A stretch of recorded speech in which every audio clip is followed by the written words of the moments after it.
Hello and welcome to June favourites. Even though this probably won't go up in June, it might go up in July. Anyway, it's a favourites. First, it's weirdly divided into things that have been used, I've been using for years, and have kind of come back to, and really new stuff.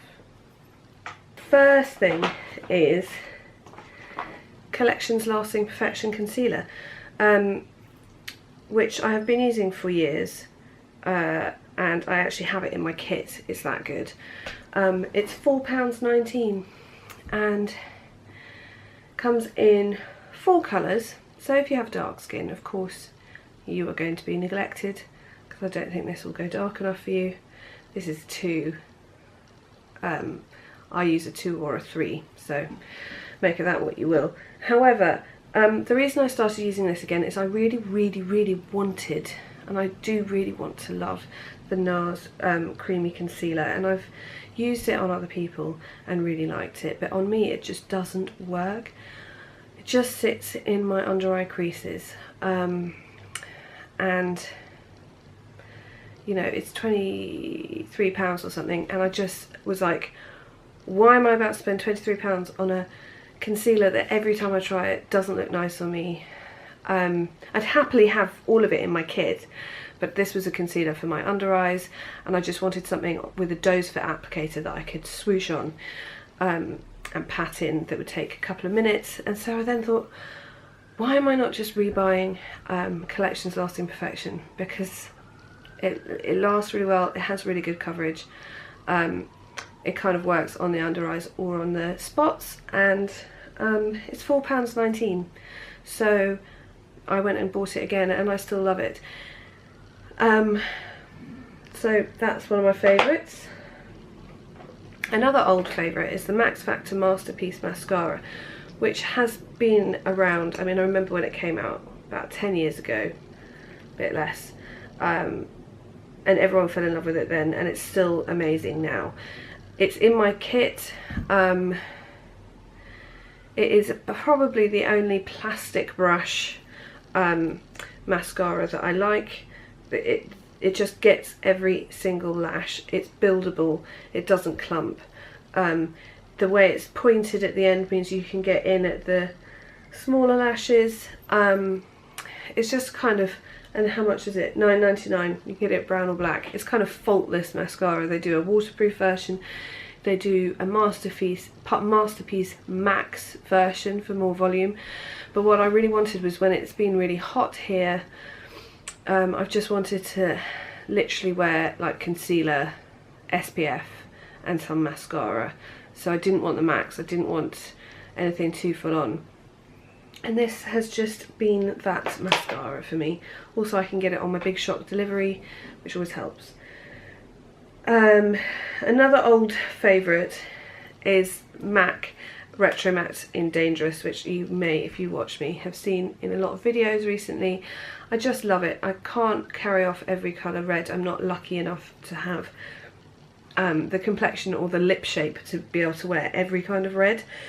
But this is a really bright red that I can wear.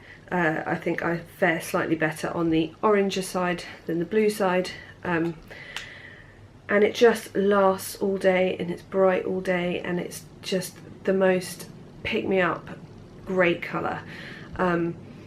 So if you're going, I know a lot of people go in to MAC to buy Ruby Woo and they find it a bit hard. And I always say to them, look at All Fired Up, which is pink, but kind of deep pink, and look at Dangerous, and obviously look at Lady Danger because it's fabulous. But for me, this is just lovely. And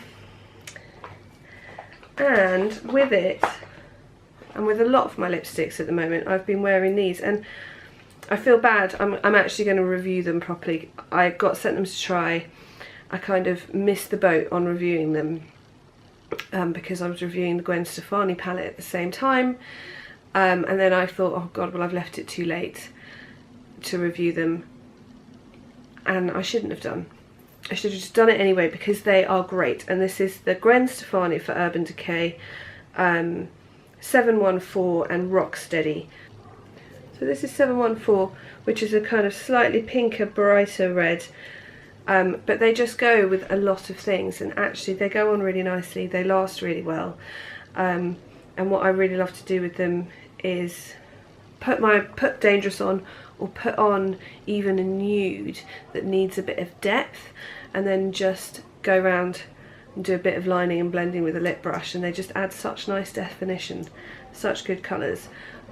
So I will do a review of these and the lipsticks soon. Another old favourite, because of the hot weather, I've been kind of thinking about bronzers, and I'm totally not into bronzers. And then I thought, oh well, there is a bronzer that I always use in my kit, and that what I don't like about bronzers is they're often quite orange and quite shimmery, and the one that I have in my kit that I love is this, which is the Bourjois bronzing powder, filled with glints of sunshine. So, and it smells like chocolate. It's not completely matte, but it's not too over shimmery either, and it just blends really beautifully and suits quite a lot of skin tones. They do it in 2 colours, and now they've brought out a highlighting one, obviously, which I just ignore, but weirdly they're like 51 and 52. Don't know what happened to the previous 50, but they just, it suits a lot of people. Also, I really like this kind of cardboardy packaging, because you can drop it, it's fine. It doesn't break, it doesn't chip, and that is $7.99, and as good a bronzer as you can get. I mean, why spend more? $7.99, good bronzer. Having said that, why spend more? I have just bought the NARS Sunwash bronzer in Seaside. Again, not into bronzers, but because I've been wearing minimal makeup because it's been so hot, I find that I wanted something that was going to make me look like I had a healthy glow and would gloss over the fact that I look tired and pallid and really spotty from pregnancy. So concealer, and then this, has been working really nicely. Now it looks quite dark. It actually has the same light diffusing quality as the ambient lighting powder from Hourglass. So it's really pretty. I think if you are my skin tone or paler, that's the only 2 that Seaside will work for. It just works on me. I probably could go a shade darker, but then I would look quite bronzed, whereas I build this up and it's okay. But yeah, that's £29, which is a lot, but you get quite a lot of bronzer. You get 8 grams, and it is really nice, and they've got 4 colours in that. Then 2 brushes. Eco Tools Define brush, which comes as part of a set, the Define and Highlight Duo, which is $11.99.